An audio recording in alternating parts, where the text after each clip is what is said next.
I know that there was a concern to hear Mr. Sawners. I think there's a meeting that's being scheduled that Cindy's scheduling for next week. So I think I'd prefer to have that meeting go forward. I think the opinion of Mr. Sawners has actually been expressed by a number of people up here, and the impact it's going to have on the other commercial development there that we've asked for more information on. So that does not mean that we can all not individually talk with Mr. Sawners as well.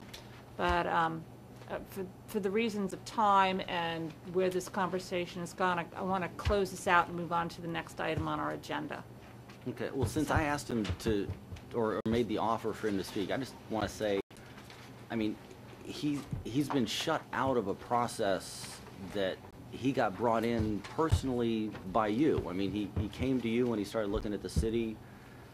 You sold him on Falls Church incredibly well. He bought 360. He bought 50510, and now he's sort of been cut loose. And I think we can all have our opinions about how this project would affect him, but we're not the ones with skin in the game. And you know, we need to get development. We don't need to do something that's going to discourage development. I remember when I first got on the Planning Commission, people talked about the bad old days when developers wouldn't talk to us because we were just seen as toxic. I don't understand how, you know, not listening to someone who's a serious investor in Falls Church is going to help anything. I don't see why giving him 2 minutes is such a burden when we're 50 minutes late. We'll be 52 minutes late. John, if you want to give him 2 minutes because you believe that the conversation that Mr. Sawners is about to bring up is going to be beneficial to this process and our thinking, then let's go ahead. Yeah. Mr. Sawners, well, if you would prefer to speak now, then you know I don't want to stop you from being able to do that. To me, it speaks to land use, and this is an area that is, you know, prime commercial development, and if what we're doing is going to make that harder, I think we should. But I also want to keep in mind that the land that we're talking about is wholly owned by the Housing Corporation and how they ask to use it. Now, yes, Mr. Saunders has been involved when it was a larger project, but the fact of the matter is that project has fallen apart. And just to reiterate, just because I invited Mr. Saunders into the city and we had a conversation and he really enjoyed it does not mean that by him not being in the process, it somehow means that I have failed him.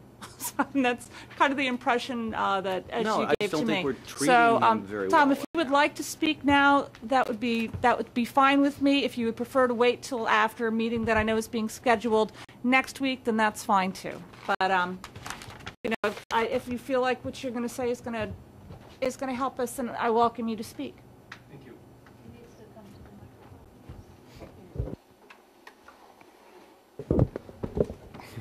Well, Mayor, first, you haven't failed me. Thank you very much, and I appreciate that. Thanks for 2 minutes. I'll be brief.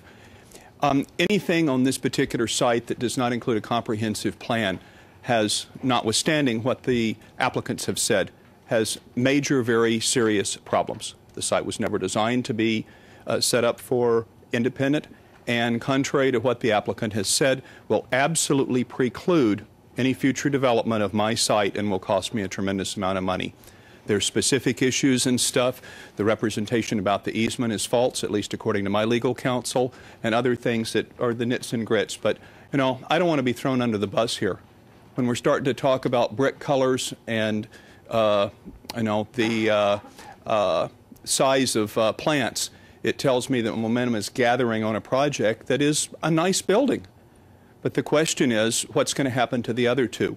Personally, I think, notwithstanding what's been said about 370, that the chances of them coming back to do that without funding in the future from TARP and other things are slim to none. And I know that my project will be orphaned.